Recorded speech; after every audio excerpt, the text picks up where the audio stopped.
আসসালামু আলাইকুম দর্শক মণ্ডলী, আইবিএন নিউজের বিস্তারিত এবং রোমহর্ষক সান্ধ্যকালীন আয়োজনে আপনাদের সবাইকে স্বাগত জানাচ্ছি। সাথে আছি আমি সাবরিনা।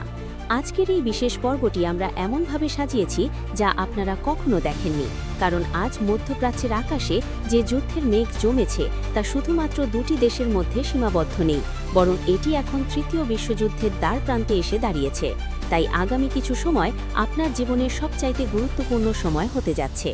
অনুরোধ করব চোখের পলক না ফেলে ভিডিওটি শেষ পর্যন্ত দেখার, এবং যারা এখনও আমাদের পরিবারের সদস্য হননি তারা এখনই ভিডিওর নিচে থাকা সাবস্ক্রাইব বাটনটিতে ক্লিক করে পাশের বেল আইকনটি অন করে দিন, যাতে যুদ্ধের প্রতিটি লোমহর্ষক আপডেট সবার আগে আপনার কাছে পৌঁছে যায়।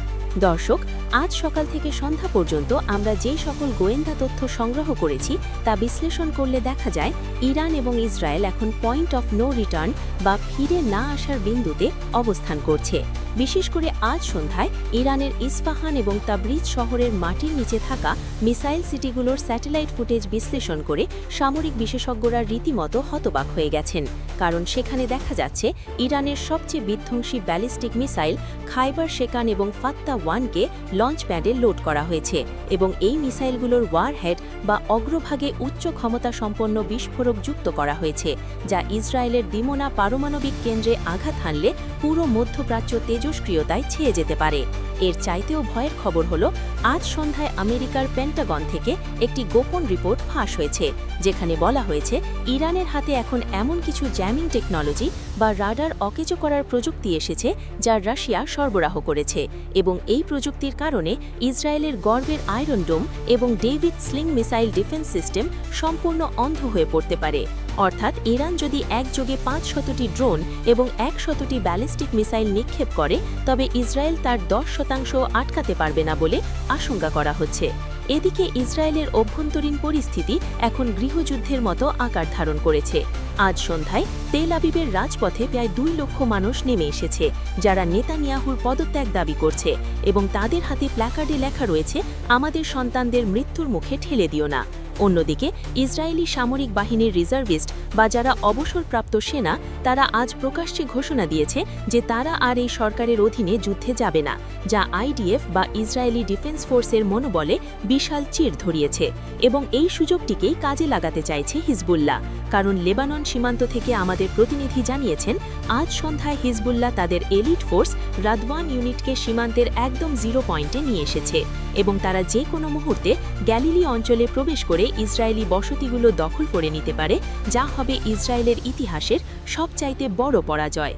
অপরদিকে লোহিত সাগরের পরিস্থিতিও আজ নিয়ন্ত্রণের বাইরে চলে গেছে, কারণ হুথি বিদ্রোহীরা আজ সন্ধ্যায় ঘোষণা দিয়েছে তারা লোহিত সাগরের তলদেশে মাইন পেতে রেখেছে, এবং যে কোনো আমেরিকান বা ব্রিটিশ জাহাজ এই পথে আসা মাত্রই তা ধ্বংস করে দেওয়া হবে।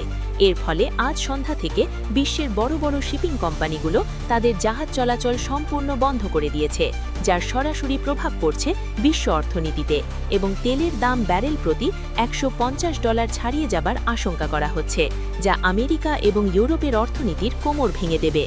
দর্শক, আন্তর্জাতিক রাজনীতির দাবা খেলাতেও আজ বড় পরিবর্তন এসেছে।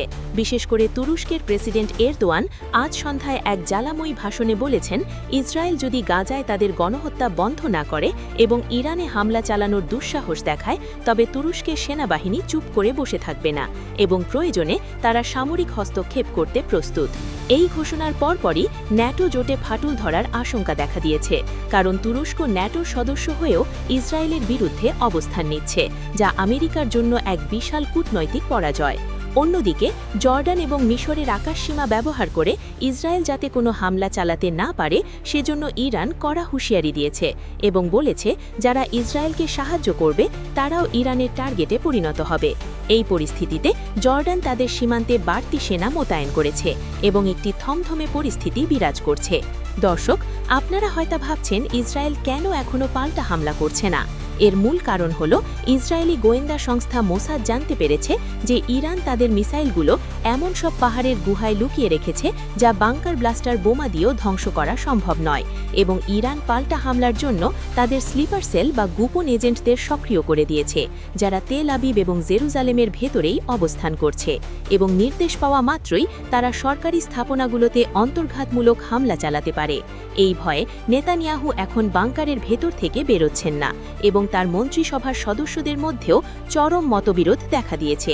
বিশেষ করে প্রতিরক্ষামন্ত্রী ইয়োয়াভ গ্যালেন্ট আজ বলেছেন, আমরা একই সাথে 7টি ফ্রন্টে যুদ্ধ করতে পারব না, আমাদের এখনই যুদ্ধবিরতিতে যাওয়া উচিত। কিন্তু কট্টরপন্থী মন্ত্রীরা তাকে থামিয়ে দিয়ে যুদ্ধের দামামা বাজাচ্ছেন, যা ইসরায়েলকে ধ্বংসের দিকে নিয়ে যাচ্ছে।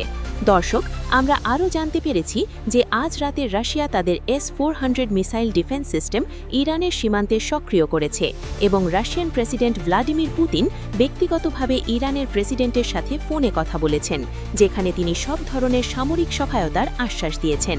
এই খবরটি শোনার পর হোয়াইট হাউসে জরুরি বৈঠক ডাকা হয়েছে, তার আসন্ন সফর বাতিল করে পরিস্থিতির ওপর নজর রাখছেন, কারণ আমেরিকা ভালো করেই জানে যদি রাশিয়ান হাইপারসনিক মিসাইল ইরানের হাতে চলে আসে তবে তাদের বিমানবাহী রণতরীগুলো সাগরের বুকে ভাসমান কফিনে পরিণত হবে।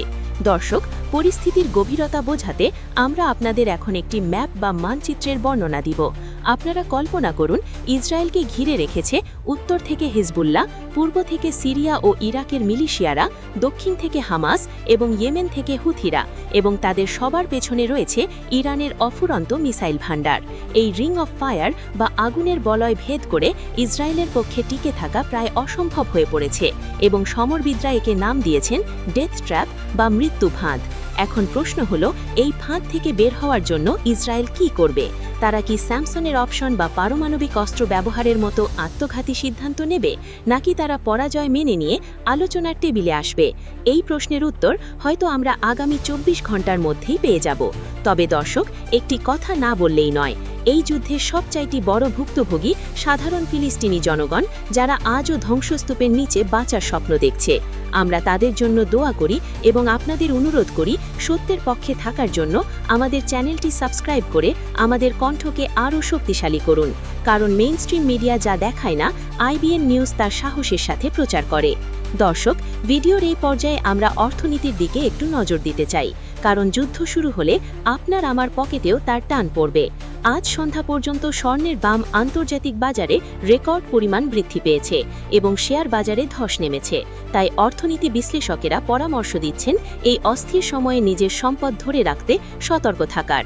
দর্শক, আমরা আমাদের এই দীর্ঘ নিউজটি শেষ করার আগে আপনাদের একটি ব্রেকিং নিউজ দিতে চাই।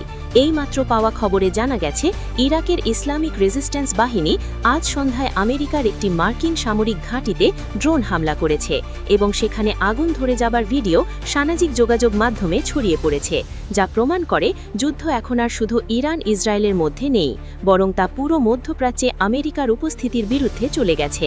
আমরা এই ঘটনার বিস্তারিত তথ্য সংগ্রহ করছি এবং আমাদের পরবর্তী ভিডিওতে ইনশাআল্লাহ তা আপনাদের সামনে তুলে ধরব। এতক্ষণ আমাদের সাথে থেকে এই দীর্ঘ নিউজটি বিশ্লেষণ শোনার জন্য এবং যুদ্ধের আসল চিত্রটি বোঝার জন্য আপনাদের সবাইকে অন্তরের অন্তঃস্থল থেকে ধন্যবাদ জানাচ্ছি।